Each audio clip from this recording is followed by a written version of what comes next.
नमस्कार मैत्रिणींनो, रंजना किचनमध्ये तुमचं अगदी मनापासून स्वागत आहे. आज आपल्याला पाहायची आहे मोड आलेल्या मुगापासून रेसिपी. छान तुम्ही पाहताय 1 इंच मोड आलेले आहेत. तुम्ही पाहू शकता, हातात घेतलेले आहेत मी मूग आणि एका रात्रीमध्ये आलेले आहेत. ते कसे काढायचे मोड आलेले मूग ते तुम्हाला सांगणार आहे. हे गावरान मूग आहेत, जरा डार्क कलरचे, हिरव्यापेक्षाही जास्त डार्क आहेत. गावावरून आणले होते. त्याला आपण सकाळी पाण्यात भिजत घालायचे आणि संध्याकाळी 2-4 तास भिजल्यानंतर चाळणीत ओतून ठेवायचं आहे आणि झाकण ठेवून दोन्ही बाजूनी झाकण ठेवून आपल्याला रात्रीभर ठेवायचं आहे आणि पटकन रात्रीच्या रात्री 1 इंच असे मोड येतात. तुम्ही नक्की ट्राय करा आणि व्हिडिओ संपूर्ण पहा. आता एक पॅन घेतलेला आहे, त्याच्यामध्ये तेल घालून घेतलेलं आहे. तेल अर्धा चमचाच आहे. आता त्याच्यात आपल्याला लसणाच्या पाकळ्या ठेचून घालायच्या आहेत. ठेचून घातल्यानंतर तेल गरम झाले पहा. आता घालूया लसणाच्या पाकळ्या आणि गावरानच लसूण आहे, छोटावाला. आता थोडं परतून घ्यायचं आहे आणि आपले मूग आहेत ते स्वच्छ पाण्याने धुवून घालायचे आहेत.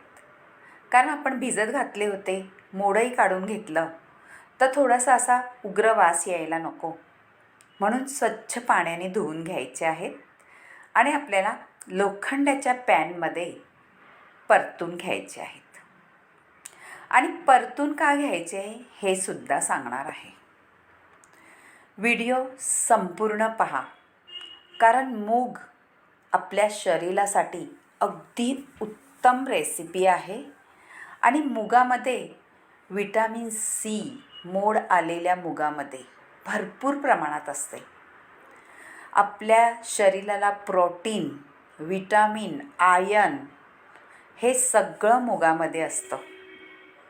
जे नॉनव्हेज खात नसतील त्यांनी मुगाचं सेवन नक्कीच आठवड्यातनं 2-3 वेळा करायला पाहिजे. आणि मोड आलेले मूग तर आपल्याला शरीरासाठी अगदी उत्तम पर्याय आहे.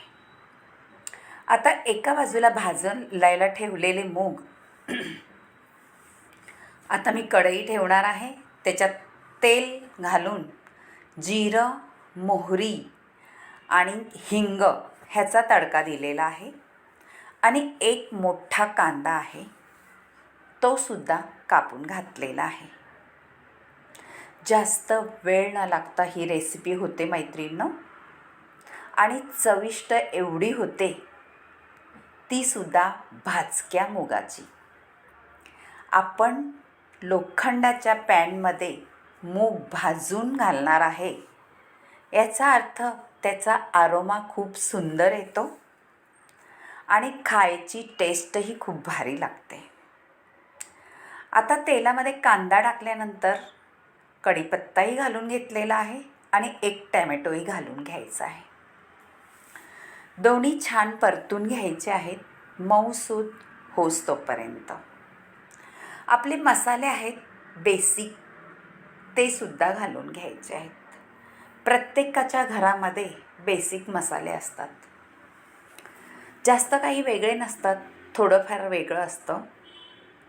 आणि प्रत्येकाच्या घरामध्ये मसाले, मीठ, तेल हे सगळं घालून खात असतात. आता गरम मसाला घातलेला आहे, घरगुतीही मसाला घातलेला आहे. हा आहे मालवणी मसाला, हा आहे बेडगी मसाला आणि एक आपला मसाला असतो तो छान तरी येण्यासाठी. आता कांदा लसूण मसालाही घातलेला आहे. मैत्रिणींनो, तुम्ही जर मटकीची उसळ नसेल खात तर मुगाची उसळही छान बनते.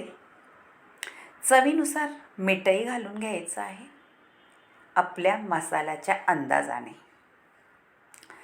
आता मसाले छान घोळवल्यानंतर आपल्याला वाटण घालायचं आहे. माझ्याकडे कांदा, खोबरं, आलं, लसूण ह्याचं वाटण आहे. कांदा आणि खोबरं भाजून घेतलेलं आहे आणि वाटण करून घेतलेलं आहे. वाटण हे सगळ्यांनाच माहिती आहे, त्यामुळे जास्त सांगायची काही गरज नाही. आता वाटणसुद्धा आपण मसाल्यामध्ये परतून घेतलेलं आहे आणि थोडं पाणी घालून घ्यायचं आहे.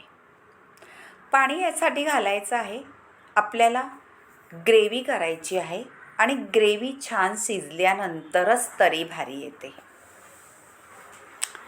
एकजीव करायचा आहे व्यवस्थित हलवून. आता आपण थोडं झाकण ठेवून देऊ त्याच्यावरती. मैत्रिणींनो, अगदी स्मोकी अशी मटकीची हुसळ तयार होते. आता झाकण ठेवल्यानंतर उकळी छान खळखळून आलेली आहे आणि आपली ग्रेव्हीसुद्धा छान शिजत आलेली आहे.